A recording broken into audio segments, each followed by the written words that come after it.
Paris Olympic में 2 medal जीतकर इतिहास रचने वाली निशानेबाज मनु भाकर लौटी स्वदेश। एयरपोर्ट पर भव्य स्वागत। ओलंपिक में कांस्य पदक जीतने मनु भाकर के स्वदेश लौटने पर फैंस में जबरदस्त उत्साह। ढोल नगाड़े की धुन पर जमकर थिरके फैंस। मनु भाकर ने पेरिस ओलंपिक निशानेबाजी में 2 ब्रॉन्ज मेडल जीतकर इतिहास रचा। मनु ने women's individual 10 metre air pistol में और मिक्स्ड इवेंट में सरबजोत सिंह के साथ मिलकर ब्रॉन्ज जीता। ओलंपिक पदक विजेता मनु भाकर और स्वप्निल कुसाले को आज दिल्ली में किया जाएगा सम्मानित। केंद्रीय खेल मंत्री डॉक्टर मनसुख मांडविया के आवास पर कार्यक्रम। टेबल टेनिस में भारतीय महिला टीम का दोपहर 1:30 बजे क्वार्टर फाइनल मुकाबला। जर्मनी के खिलाफ मुकाबला। पेरिस ओलंपिक में भारत को बड़ा झटका। विनेश फोगाट को किया गया अयोग्य करार। 50 किलोग्राम वर्ग के लिए मानक से कुछ ज्यादा निकला विनेश फोगाट का वजन। नहीं खेल पाएंगी फाइनल मुकाबला। भारत ने फैसले को लेकर नाराजगी जताई, कड़ा विरोध किया।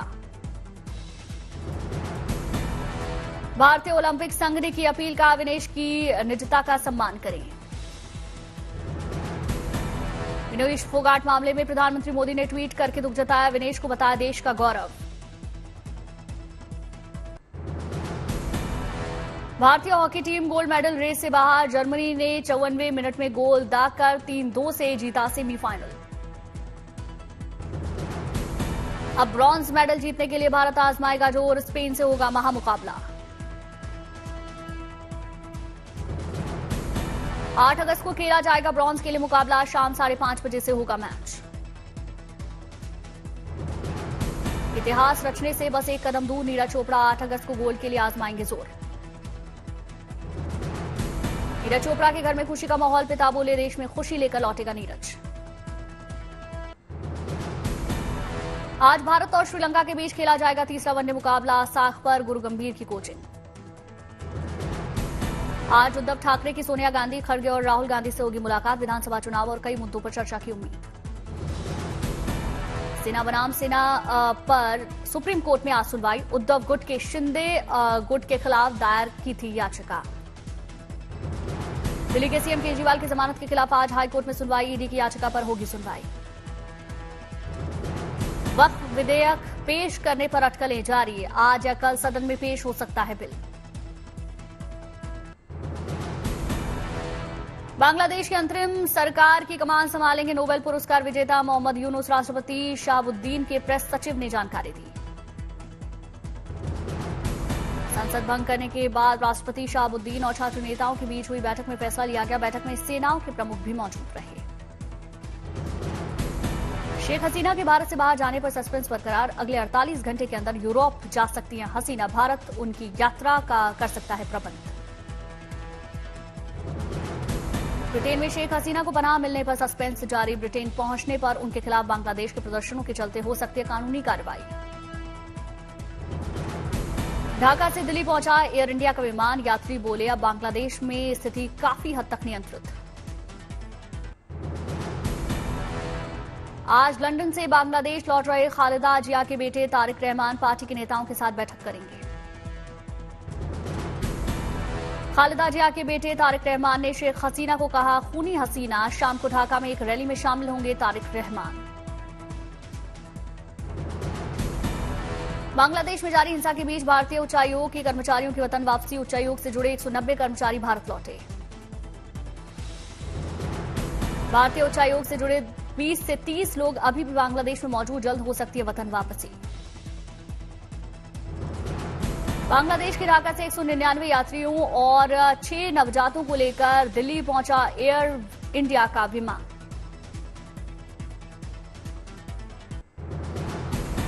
बांग्लादेश पर मनोज तिवारी का बयान। का लोकतंत्र की धज्जियां उड़ चुकी हैं बांग्लादेश में। वहां माइनॉरिटी बहुत संकट और तकलीफ में। भारत सरकार सख्त कदम उठा रही है। बांग्लादेश मामले पर रामदेव बाबा का बयान आया। कहा हमारे हिंदू भाइयों पर किसी भी प्रकार की क्रूरता, जुल्म, ज्यादती या नाइंसाफी ना हो। हिंदुओं के घरों, हिंदू मंदिरों और हिंदुओं के व्यावसायिक प्रतिष्ठानों पर जिस तरह से सुनियोजित हमले इस्लामिक कट्टरपंथी ताकतें बांग्लादेश में कर रही हैं, ये बहुत ही शर्मनाक और खतरनाक। समाजवादी पार्टी के सांसद एसटी हसन ने सरकार को जल्द एक्शन लेने की बात कही। कहा, बांग्लादेश में हिंदुओं पर अत्याचार हो रहा, हमारी सरकार से विनती है जल्द एक्शन लिया जाए। यूएन के अंदर इमरजेंसी मीटिंग बनाई जाए और यूएन के अंदर पीस कीपिंग फोर्सेस बांग्लादेश में भेजी जाए ताकि उन गरीब बेसहारा लोगों हिंदुओं का हिफाजत हो सके। अयोध्या दौरे पर सीएम योगी आदित्यनाथ साधु संतों से मुलाकात की। मिल्कीपुर उपचुनाव को देखते हुए नेताओं के साथ सीएम योगी का मंथन। बोले, विपक्ष की गुमराह करने की राजनीति का जवाब दें। रामनगरी अयोध्या को सीएम योगी की सौगात। 50 ई गोल्फ कोर्ट इलेक्ट्रिक वाहन को हरी झंडी दिखाई। अयोध्या के साकेत सदन पहुंचे सीएम योगी आदित्यनाथ, विकास कार्यों का निरीक्षण किया। सीएम योगी ने श्री राम हेरिटेज वॉक का उद्घाटन किया। दीवारों पर उकेरी गई राम कथा।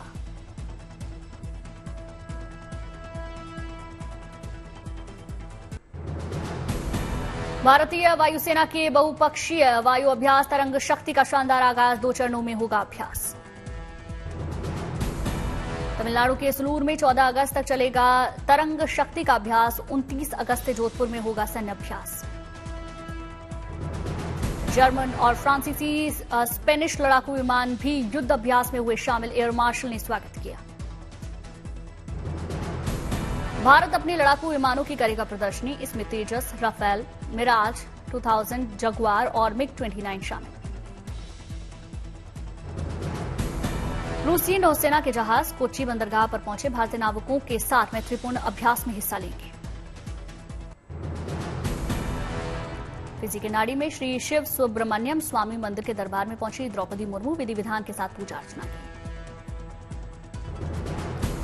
श्रीनगर से अमरनाथ यात्रियों का अगला जत्था रवाना। पवित्र यात्रा को लेकर भक्तों में खासा उत्साह। भक्तों की सुरक्षा के लिए हुए पुख्ता इंतजाम। सुरक्षा में तैनात दिखे भारतीय सेना के जवान। जम्मू के बांदीपोरा में हर हर तिरंगा अभियान की शुरुआत। बड़ी संख्या में छात्रों ने हिस्सा लिया। छात्रों ने हर घर तिरंगा अभियान को सफल बनाने के लिए लोगों को जागरूक किया। लोगों से घरों पर तिरंगा लगाने की अपील की। मध्य प्रदेश में देवास को मुख्यमंत्री मोहन यादव की सौगात। 100 बिस्तरों वाले मैटरनिटी अस्पताल का लोकार्पण किया। सूरत के इलाजपुर सेंट्रल जेल प्रशासन की अनोखी पहल। जेल में बनाया गया अनोखा रेडियो स्टेशन।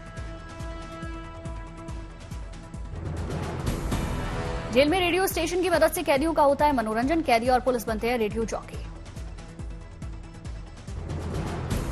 बाबा वैद्यनाथ के धाम में कांवड़ियों के लिए बनती है खास जलेबी। आलू और दही की मदद से जलेबी तैयार होती है। कांवड़िए करते हैं फलाहार। अहमदाबाद में चलाया गया निर्भया के तहत अभियान। कानून व्यवस्था को बेहतर बनाने के लिए पुलिस की पहल। प्रयागराज में भारी बारिश से सड़कें बनी सैलाब। कई इलाकों में जल भरा। प्रयागराज में लगातार बढ़ रहा संगम नदी का जलस्तर। पानी में डूबा लेटे हनुमान मंदिर। हुगली में भारी बारिश के चलते बाढ़ जैसे हालात। कई गांवों में बाढ़ का पानी घुसा। बाढ़ के कई गांवों का संपर्क टूटा। कई नदियां उफान पर। राजस्थान के टोंक में भारी बारिश। पुल के ऊपर बह रही नदियां।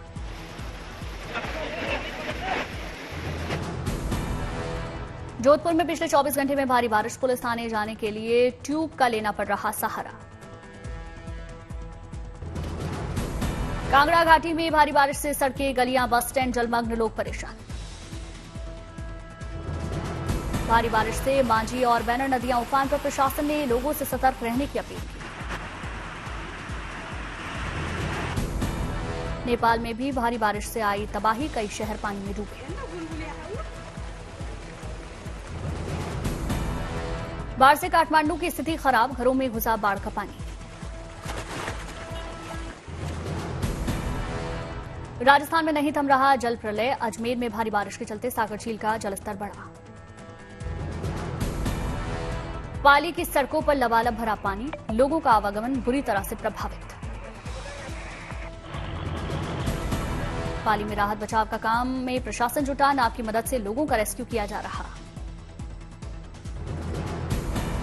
करौली में गांव में घुसा मगरमच्छ, वन विभाग की टीम ने बड़ी मशक्कत के बाद रेस्क्यू किया। टोंक में युवक के लिए देवदूत बने एसडीआरएफ के जवान, पानी की तेज धारा में शख्स की जान बचाई गई।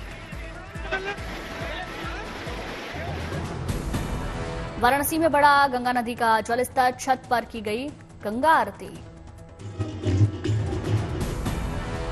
छत्तीसगढ़ के रायपुर में जमकर बरसे बादल, मौसम सुहाना। पश्चिम बंगाल के आवड़ा में सैलाब का पहरा, कई इलाकों में बाढ़ जैसे हालात। हावड़ा में बाढ़ ने बढ़ाई किसानों की चिंता, फसलों को भारी नुकसान।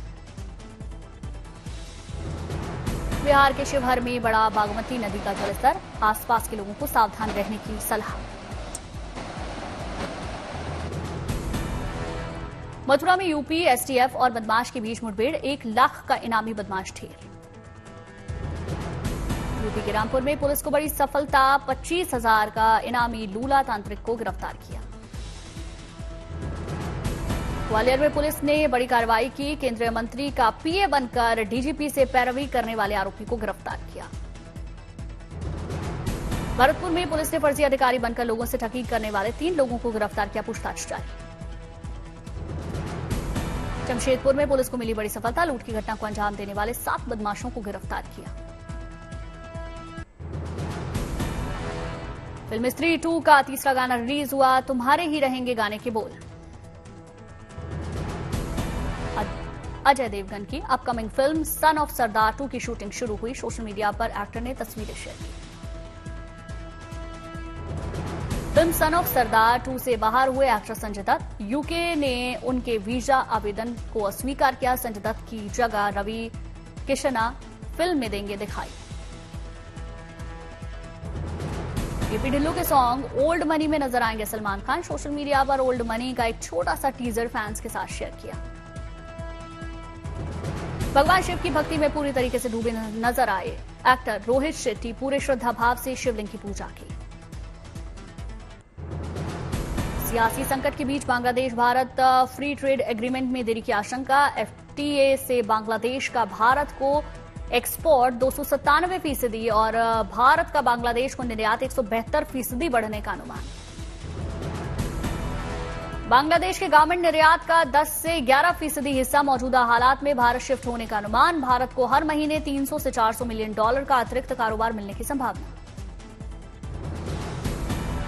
सरकार ने फाइनेंस बिल में रियल एस्टेट के लिए एलटीसीजी व्यवस्था में किया संशोधन, टैक्स पेयर्स को इंडेक्सेशन के साथ 20% या बिना इंडेक्सेशन के 12.5% एलटीसीजी चुनने का विकल्प मिलेगा।